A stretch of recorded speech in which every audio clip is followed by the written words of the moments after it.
Hello everyone, welcome to my channel do to study. तो आज के वीडियो में हम सेमेस्टर 2 हिस्ट्री सिविक्स का जो रिड्यूस सिलेबस है, मीन्स अभी आपको कितना पढ़ना है, वो पोर्शंस में मैं बुक में पेज बाय पेज दिखाने जा रही हूँ। ओके, तो आई होप कि आपको वीडियो अच्छा लगेगा and you can write in the comment section कि आपको इस तरह के वीडियोस और कौन से सब्जेक्ट्स के लिए चाहिए। Okay, so let's get started. हम स्टार्ट करेंगे हमारे कंटेंट पेज से। हिस्ट्री की बात करें then the Indian national movement, ये जो 5 चैप्टर्स है, and mass phase of the national movement, ये इधर से मीन 6 to 9, ये सारे चैप्टर्स आपके सेमेस्टर 1 में ऑलरेडी आ चुके हैं। नेक्स्ट अगर हिस्ट्री की बात करें देन द कंटेम्प्रेरी वर्ल्ड, ये यूनिट में जितने भी चैप्टर्स है, that is the first world war, rise of dictatorship, the Second World War, United Nations, Major Agencies of the United Nations, Non-Aligned Movement, ये हमारे 6 चैप्टर्स आएंगे आपके हिस्ट्री से सेकेंड सेमेस्टर में। ओके, तो ये था हिस्ट्री के बारे में। अब सिविक्स का देखते हैं। देन सिविक्स में ये जो हमारा पहला यूनिट है, that is the union legislature. इसके अंदर एक चैप्टर आता है द यूनियन पार्लियामेंट। ये आपका ऑलरेडी सेमेस्टर 1 में आ चुका है। सेमेस्टर 2 में आपका सेकेंड यूनिट और थर्ड यूनिट यानी कि the union executive and the judiciary, ये दोनों यूनिट आएंगे, which means chapter 2 the president and the vice president, chapter 3 the prime minister and council of minister, chapter 4 supreme court and chapter 5 the high courts and subordinate courts, ये सारे आएंगे आपके civics से semester 2 में। सो हम start करते हैं history के फर्स्ट चैप्टर यानी कि द फर्स्ट वर्ल्ड वॉर से। ओके, तो हम आ चुके हैं हमारे chapter 10 the first world war में। ये चैप्टर आपके सेमेस्टर 2 में आने वाले हैं और ये चैप्टर पर मैं वीडियो ऑलरेडी अपलोड कर चुकी हूँ, तो अगर आप पढ़ना चाहते हैं ये चैप्टर को then you can definitely watch my video. Okay, तो ये चैप्टर में से आपकी सिलेबस की बात करें देन इसमें कॉजेज में nationalism and imperialism, division of Europe and सराजेवो crisis आएगा। ये आर्मामेंट रेस नहीं आएगा। And results treaty of Versailles, बस इतना ही। ओके, जो टेरिटोरियल रीअरेंजमेंट है, formation of league of Nations है, ये सब आपके सिलेबस से हट चुके हैं। अब देखते हैं। सी, इधर आपका causes of the first world war, nationalism and imperialism, ये पूरा आएगा। ओके, देन नेक्स्ट पेज की तरफ चलते हैं। देन ये पूरा इधर आएगा। देन रेस फॉर आर्मामेंट्स, ये नहीं आएगा। Then division of Europe into 2 hostile groups आएगा। देन सराजेवो क्राइसिस आएगा। इतना तक आपका आएगा। ओके, देन अगर हम आगे चले देन इधर रिजल्ट्स ऑफ द वॉर, इधर आप देख सकते हैं कि ये सराजेवो क्राइसिस के बाद से इधर से events of the first world war और ये जितने भी टॉपिक्स है, ये कुछ भी आपके सिलेबस में नहीं है। देन डायरेक्टली आपका इधर रिजल्ट्स ऑफ द वॉर में the treaty of Versailles, the treaty of Versailles जो इधर भी कंटिन्यू हो रहा है और नेक्स्ट पेज में भी थोड़ा से कंटिन्यू हो रहा है। ओके, तो ये सारे आएंगे आपके सेमेस्टर 2 में। इतना तक ये रहा, ये जो 11 पॉइंट्स तक है, इतना तक ही आपके सेकेंड सेमेस्टर में इस चैप्टर से आएंगे और बाकी जो है टेरिटोरियल रीअरेंजमेंट, ये सारा नहीं आएगा। Okay, I hope first world war का सिलेबस आपको क्लियर हो गया होगा। नेक्स्ट हमारा है chapter number 11, that is rise of dictatorships. ये चैप्टर की अगर हम बात करें देन इससे बहुत ही छोटा सा पोर्शन आपके सिलेबस में आएगा। ये जितना भी स्टार्टिंग में एक्सप्लेनेशन है, कॉजेस और comparative study of Mussolini and Hitler, ये कुछ भी नहीं आएगा। बस एंड में एक छोटा सा topic that is similarity between the ideologies of fascism and Nazism, ये टॉपिक ही बस आएगा। ओके, ये राइज ऑफ डिक्टेटरशिप वाले चैप्टर से, एंड ये चैप्टर को भी मैं ऑलरेडी कवर कर चुकी हूँ अपने वीडियोस में। अगर आप नहीं देखें then you can definitely watch them. Next है हमारा the second world war. Okay, the second world war की बात करें देन इसमें से कॉजेज आएंगे, that is dissatisfaction with the treaty of Versailles, rise of fascism and nazism, Japanese invasion of China, failure of league of nations and Hitler's invasion of Poland. ये सारे causes बस आएंगे। ये जो पॉलिसी ऑफ अपीजमेंट है ये भी नहीं आएगा। ओके ये भले ही कॉजेस में हो बट ये पॉलिसी भी नहीं आने वाला है। और बाकी जितना भी टॉपिक्स मेंशन है इनमें से कुछ भी नहीं आएगा। तो अगर हम पेज बाय पेज देखें देन आपका जो इधर 128 पेज है इसमें इधर सेकेंड पॉलिसी, ओके इतना दूर तक आपका आ रहा है। देन पॉलिसी ऑफ अपीजमेंट तो नहीं आ रहा है। ओके ये बिल्कुल नहीं आ रहा है पॉलिसी ऑफ अपीजमेंट। देन जो फोर्थ कॉज है that is Japanese invasion of China, ये आएगा। Failure of the league of Nations आएगा। एंड देन हमारा जो इमीडिएट कॉज है वो आएगा। ओके तो ये बस कॉजेस के साथ ही हमारा ये चैप्टर खत्म हो जाता है। तो ये रहा हमारा immediate cause that is Hitler's invasion of Poland, ये आएगा। इतना दूर तक ही बस आएगा।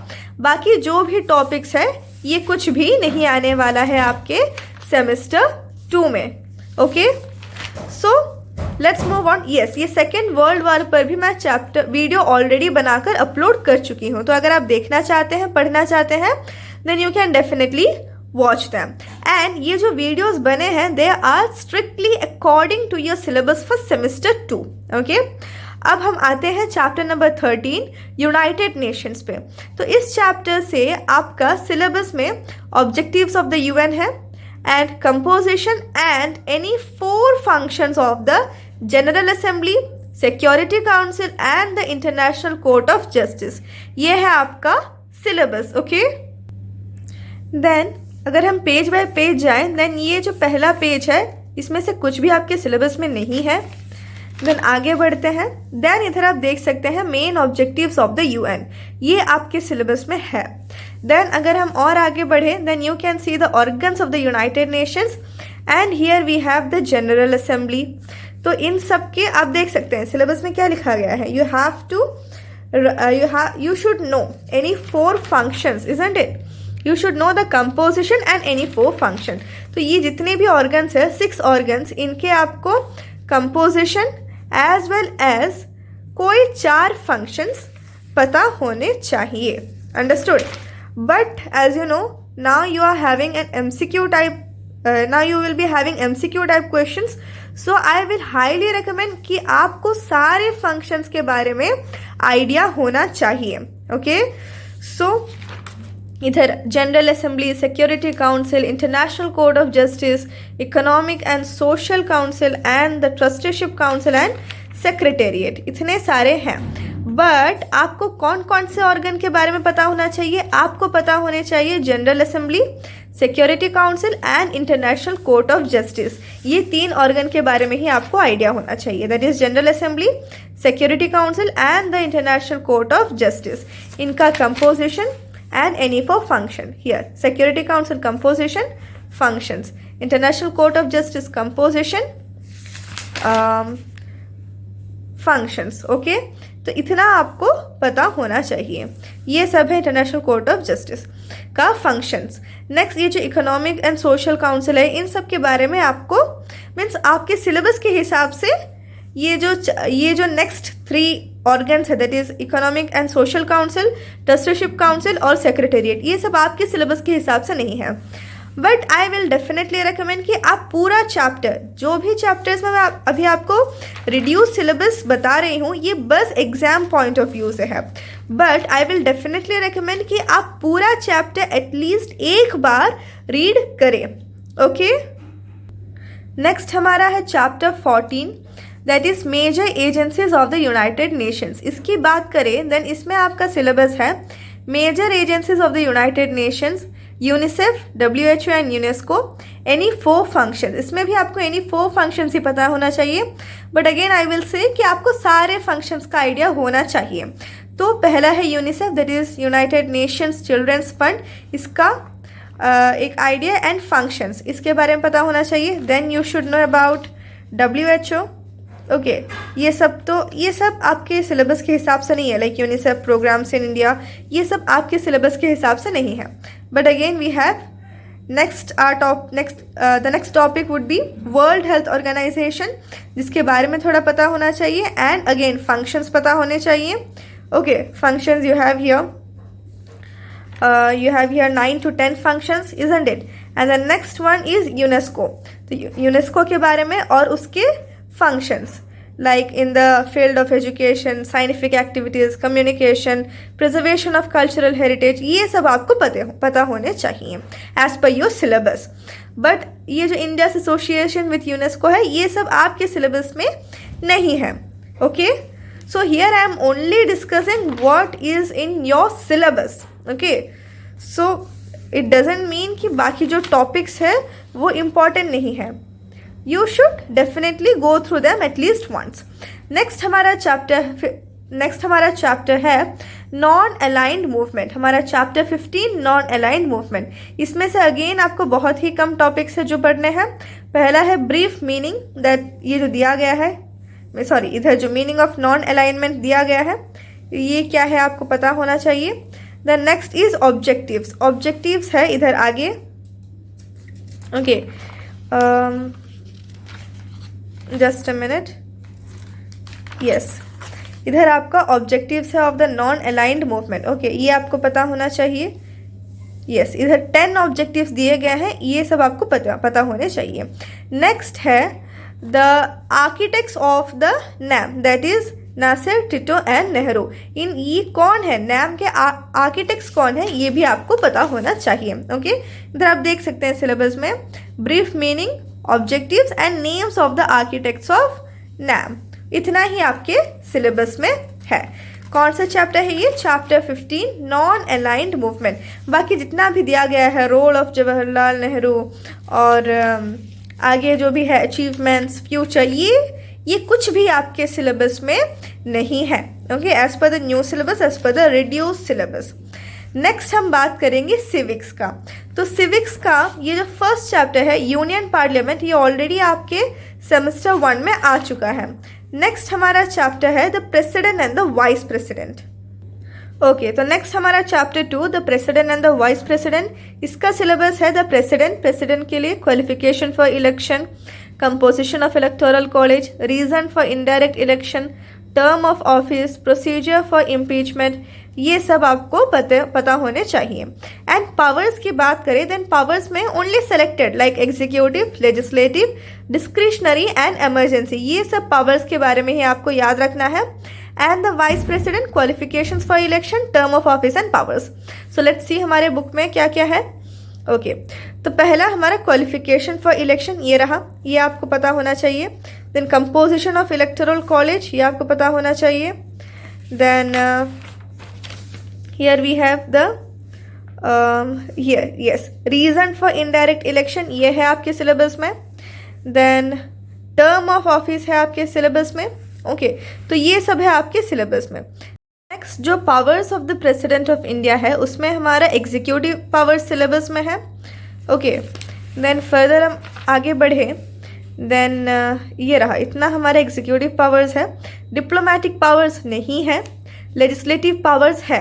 That is here you have, ये पूरा हमारा लेजिस्लेटिव पावर्स कंटिन्यू हो रहा है, ये रहा. एंड देन हियर ये रहा, 9 तो लेजिस्लेटिव पावर्स है, ये सब आपके सिलेबस में है. देन अगेन फाइनेंशियल पावर्स नहीं है, मिलिट्री पावर्स नहीं है, जुडिशियल पावर्स नहीं है. देन और अगर आगे बढ़ें, देन हम देख सकते हैं कि डिस्क्रिशनरी पावर्स ये है. ओके, ये डिस्क्रिशनरी पावर्स जो है ये है. एंड इमरजेंसी पावर्स भी है. सो इट्स इंपॉर्टेंट कि आपको ये general emergency, breakdown of constitutional missionary, financial emergency, ये सब क्या है पता हो. ओके, देन इन सब का explanation as per your syllabus नहीं है. देन हम सीधा चलेंगे, देन हमारे सिलेबस ये कुछ भी नहीं है हमारे सिलेबस में. ओके, देन आगे और बढ़े. देन ये भी नहीं है, ये भी नहीं है. देन हमारा वाइस प्रेसिडेंट ये है. ओके, वाइस प्रेसिडेंट का क्वालिफिकेशन फॉर इलेक्शन है. Then election, term of office, powers and functions, ये सब आप एक बार रीड करेंगे. ये सब है आपके सिलेबस में. ओके, वाइस प्रेसिडेंट से रिलेटेड जो भी टॉपिक इधर मेंशन्ड है, इनमें से most of those are present in your syllabus. Okay तो ये the president and the vice president मैं ऑलरेडी इस चैप्टर पे मैं ऑलरेडी वीडियो बना के अपलोड कर चुकी हूँ। नेक्स्ट हमारा chapter 3 prime minister and council of ministers. तो अगर हम इस चैप्टर की बात करें देन इस चैप्टर पर भी मैं ऑलरेडी वीडियो बनाकर अपलोड कर चुकी हूँ पार्ट 1। पार्ट 2 जल्द ही आ जाएगा। ओके तो इस चैप्टर के सिलेबस पर जाते हैं। Appointment, formation of council of ministers, tenure, ये सब आ रहा है। देन फंक्शंस में से policy making, administrative, legislative, financial, emergency, ये सब नहीं आ रहे हैं। Then you have position and then ये जो भी टॉपिक्स है ये आपके सिलेबस में है। That is position and powers of the prime minister, collective and individual responsibility of the members of the cabinet, distinction between council of ministers and cabinet, ये सारे टॉपिक्स आपके सिलेबस में है। So let's go ahead. So the prime minister में appointment आ रहा है, council of ministers है। ओके काउंसिल ऑफ मिनिस्टर्स में पर्टिकुलरली हम बात करें देन ये है the formation. Okay then appointment है, then term of office, anyways इतना आप रीड कर ही सकते हैं। ओके देन ये powers and functions of the cabinet, ये सब बिल्कुल नहीं है, ये भी कुछ नहीं है। देन इधर ये रहा position and powers of the prime minister, ये टॉपिक से आ रहा है, ये सब आ रहे हैं, ये सब आपके सिलेबस में है। Prime minister and the president ये सब आपके सिलेबस में है। देन पूरा एंड तक जितना भी दिया गया है ये सब आपके सिलेबस में है। Okay so with this we complete chapter 3 prime minister and the council of ministers. ये रहा हमारा next chapter that is chapter 4 the supreme court. इस चैप्टर का सिलेबस देखते हैं। कंपोजिशन, क्वालिफिकेशन ऑफ जजेस, appointment, jurisdiction and functions, original, appellate, advisory, revisory, judicial review and court of record, then enforcement of fundamental rights and writs। तो ये सारे आपके syllabus में हैं। लेट्स सी, ये रहा कंपोजिशन है, देन इधर क्वालिफिकेशन है, अपॉइंटमेंट है, ये भी आप देखेंगे एक बार। ओके तो इतना दूर तक आपके सिलेबस में है।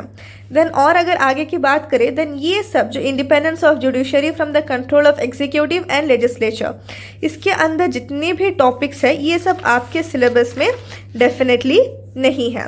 देन आपके सिलेबस में इधर से है that is jurisdiction and powers of the supreme court, ये सब आपके सिलेबस में है। Original jurisdiction, then appellate jurisdiction, ये जितने भी पॉइंट्स, जितने भी टॉपिक्स, सब टॉपिक्स मेंशन है, ये सब आपके सिलेबस में है।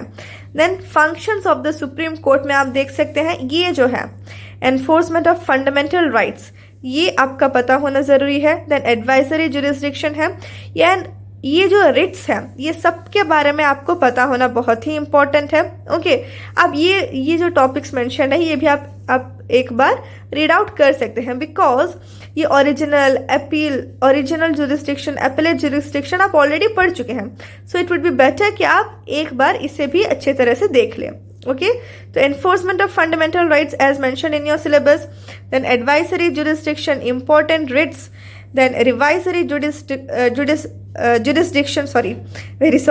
रिवाइजरी जुरिस्डिक्शन, जुडिशियल रिव्यू, ये सब आपके सिलेबस में है। Okay need for judicial review भी सिलेबस में है। कोर्ट ऑफ रिकॉर्ड, ये सब भी कोर्ट ऑफ रिकॉर्ड भी सिलेबस में है। तो सुप्रीम कोर्ट का इतना सारा टॉपिक्स आपके सिलेबस में है। Okay so let's move on. Next हमारा है chapter 5 the high courts and the subordinate courts. Yes तो हमारा लास्ट चैप्टर है chapter 5 the high courts and the subordinate courts. तो इस चैप्टर से सिलेबस की बात करें देन कंपोजिशन, क्वालिफिकेशंस ऑफ जजेस, अपॉइंटमेंट्स, देन सबऑर्डिनेट कोर्ट से distinction between the court of the district जज एंड सेशंस कोर्ट एंड लोक अदालत मीनिंग एंड एडवांटेजेस, यही सब आएंगे। बाकी जो भी जुरिस्डिक्शन एंड फंक्शंस है like original, appellate, revisory, judicial review, court of record, ये कुछ भी आपके नहीं आएंगे सेमेस्टर 2 में। So let's see in the book. See ये इधर ये रहा हमारा, इधर हमारा कंपोजिशन है, ये आएगा। ओके देन क्वालिफिकेशन आएगा, देन अपॉइंटमेंट ऑफ जजेस आएगा। ओके इतना ही आपके आएंगे। नेक्स्ट इधर जितना भी कुछ भी मेंशन है ये सब नहीं आएगा आपके सिलेबस में। अंडरस्टूड? ये रहा। एंड ये powers and jurisdiction of high court, ये कुछ भी आपके सिलेबस में नहीं है। Okay, as per the new syllabus ये कुछ भी आपके सिलेबस में नहीं है। ये रहा, ये कुछ भी आपके सिलेबस में नहीं है। देन इधर सबऑर्डिनेट कोर्ट्स का कुछ टॉपिक आपके सिलेबस में है। सबऑर्डिनेट कोर्ट्स का कुछ topics, only very few topics, जिसमें है आपका ये जो डिस्टिंक्शन दिया गया है टेबुलर फॉर्म में, difference between the court of the district जज एंड सेशंस कोर्ट, ये आएंगे आपके सबऑर्डिनेट कोर्ट के अंडर में। ओके, यही बस टॉपिक है जो आपके सबऑर्डिनेट कोर्ट के अंडर में आएगा, बाकी और कोई भी टॉपिक नहीं है। Then finally here we have the Lok Adalat. तो लोक अदालत में इसका जो मीनिंग दिया गया है, लाइक इधर ये जो पैराग्राफ मेंशन्ड है, ओके, ये जो पूरा पैराग्राफ इधर से इतना दूर तक जो मेंशन्ड है, ये आपके सिलेबस में है। एंड देन एडवांटेजेस ऑफ लोक अदालत्स, ओके, इधर आप देख सकते हैं एडवांटेजेस ऑफ लोक अदालत्स, ये भी आपके सिलेबस में मेंशन्ड है। तो इतना ही है आपके सिलेबस में, ये रहा एडवांटेजेस ऑफ लोक अदालत्स, इतना तक आपके सिलेबस में है। So this was the last chapter and I hope कि मैं जितना आपको वीडियो में बताई आपको समझ में आया होगा। एंड इट इज़ इम्पॉर्टेंट कि आप अपना बुक साथ में लेकर मेरे साथ ही मार्क करके चले, ताकि it would be easier for you to study at the last moment, isn't it, ताकि उस टाइम में आपको सिलेबस पकड़ के ना बैठना पड़े। सो आई होप कि आपको वीडियो अच्छा लगा होगा and definitely right in the comment section की नेक्स्ट कौन से सब्जेक्ट में मैं इस तरह की वीडियो बनाऊं। Okay, so till the next time keep studying and bye bye.